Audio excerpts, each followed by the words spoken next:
Hello, this is a quick video about the K1100LT SE that I'm selling. So I've had it for 5 or 6 years, and it's done just over 100,000 miles now. So I'll just quickly describe the condition of it, and I'll start from the front end. Okay, so when I got the bike, there was a slight notchiness in the steering straight ahead. It turns out to be the steering head bearings, so they were replaced. Front forks had some pitting, so I've replaced them as well with a second-hand pair, which are reasonably good. They're not cosmetically great, but they're okay. And replaced the fork seals. The back mudguard here has got a bit of damage. The mudguard's actually in 3 bits. That's the middle bit there. It's got fiddly connectors at the back onto the fork brace. Quite often people get it slightly wrong, and that's why this rubbing has occurred here. So that wasn't me, that was someone else. Same on the back there. I've got a new one of these, same colour to match that one, if you want to fit that. The brakes have all been okay. Discs are fine. Bobbins allow the disc to move back and forth. So the 4-piston calipers here aren't floating, so the disc has to float. And there's a bit of sideways movement, which is okay. There's no obvious sort of that motion because the bobbins get loose here. So these are okay. They're maybe a bit worn, but they're okay for the moment. Tyres are quite new because they've only done a couple 100 miles. Next bit, right, headlamp. I've fitted an LED bulb and an LED parking light. I've changed some of the fasteners. When I come across them, they're very rusty, so I've replaced them with stainless steel ones. The headlamp shell is in 2 bits, and you can see this tape over here holding them together. It's quite common for them to separate. To release them, you just push very hard that way and they'll pop off. There's 3 mounting points here.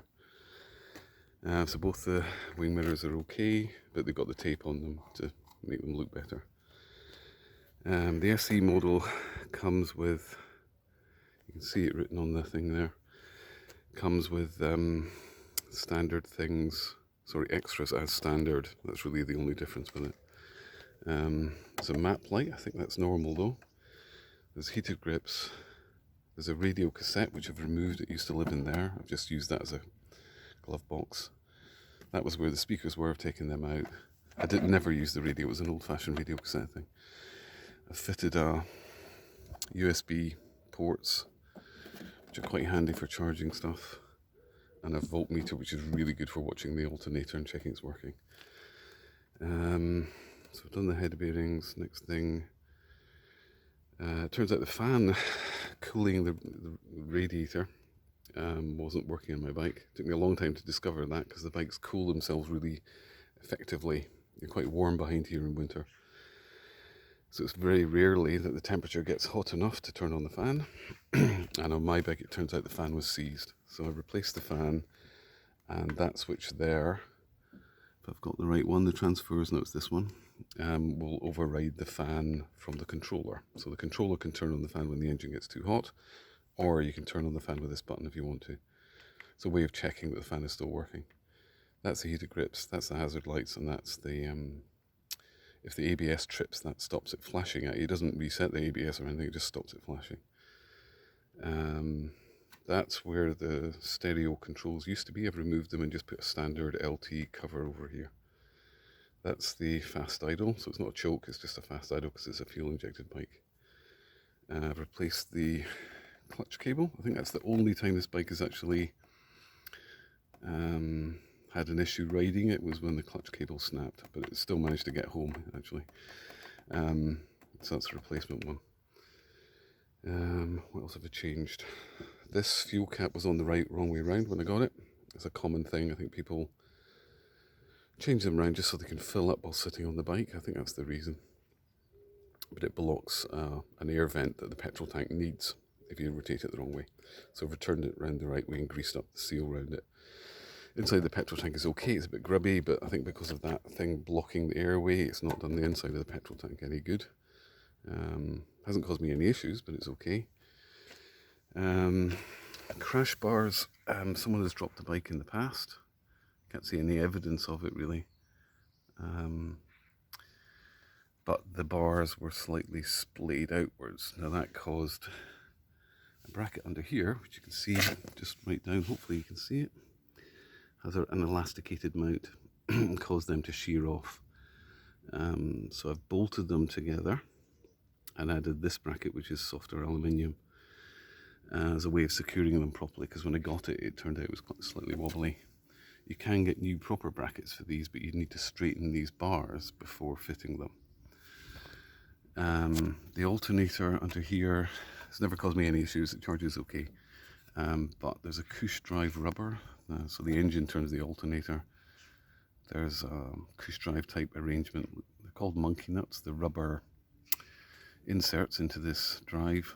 I've replaced them, and I've also replaced the brushes in the alternator itself. What else have I changed? New motor battery. Brake fluids have all been changed completely, including the ABS bit. Cooling water has been changed recently. Got a new shock absorber. The old one was had lost its damping.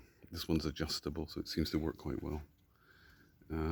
Final drive oil's been changed as well. Gearbox oil's been changed. The engine oil gets changed quite often, so it's every year or every 2,000 miles, and I don't do that many miles in it. Just working back again. Seat's got a non-standard cover fitted over it. That wasn't me. The cases are called city lids. I've got the standard cases. Sorry, they're called city cases. I've got the standard cases as well, which are about twice as wide as that for touring. Tail unit on the original bike had really bad paintwork because it was covered over with a top box and stuff. You couldn't see it, and that's probably why the previous owners couldn't clean it properly. But the painting has gone, like the lacquer on the paintwork is all crazy paved. It looks really bad. So I've replaced it temporarily with this one while I get the other one repainted. At least that was the plan. K75 is exactly the same tail unit, but it has these, which the K11 doesn't have, and they're actually quite handy for pushing the bike about in and out of the garage. Brakes have all been fine. Haven't needed to replace the brake pads. ABS sensors are all okay too. Again, there's more stainless bolts. When I come across them, these metal hangers were seized onto the two steel bars here. So it took quite a while to free them, clean them all up and get some new bolts in. I've lowered the foot peg here. You'll see it's underneath the double clamp. I had the same on the other side for a while. This bike doesn't really need them lowered actually, so you can pop it back up to the original place. It just increases the distance between the seat and the peg to make it more comfortable. I would just revert it back to normal. It's not like this bike is tight anyway, it isn't, it's got lots of room. That's a heat shield. Exhaust system's okay, it doesn't leak. I need to go back on the other side and show you something. So the bolts have been replaced. This was loose when I got it, but I fixed it all up so it's actually properly stable now. Ignition cables have been replaced. Spark plugs have been replaced. The engine sounds quite good anyway, so it's not really needed any work. Air filter's been changed. Crash bars on this side are okay, it hasn't been dropped on that side. Trying to think of what else. That's a white sticker that just covers up where the aerial would have been on the original bike. The screen is electric. I think that covers most of it. Master cylinder here, I've replaced the piston in it because there was a slight weep just a couple of years ago. It looks like a previous owner has tried to clean this up and paint it with what looks like hammerite. They didn't do it very well because there's oxide underneath the paint. But I've cleaned everything up, replaced the screws here. It's okay, just looks a bit scabby. Right, I think that's about it. Oh, hang on, that's your water temperature gauge on the other side, normally, is the fuel tank analog gauge. I've taken that off because the cover here, the perspex, the plastic front disc was very cloudy, you could barely see through it. So the idea, I took it out, took it apart, and was going to replace it. I've still got all the parts if you want to do that. There is a fuel warning light anyway, though it comes on a bit early. Should come on when there's at least a gallon, 4 litres in the tank, and it seems to come on when there's about 2 gallons in. So I use a trip meter actually to keep a track of when I need to fill up. I'm sure there'll be other things, but you can message me if there's anything you want to ask me. Right, that's it. Oh, I'm going to start the bike up. I'll make another quick short video showing that though, the save video space. Thank you.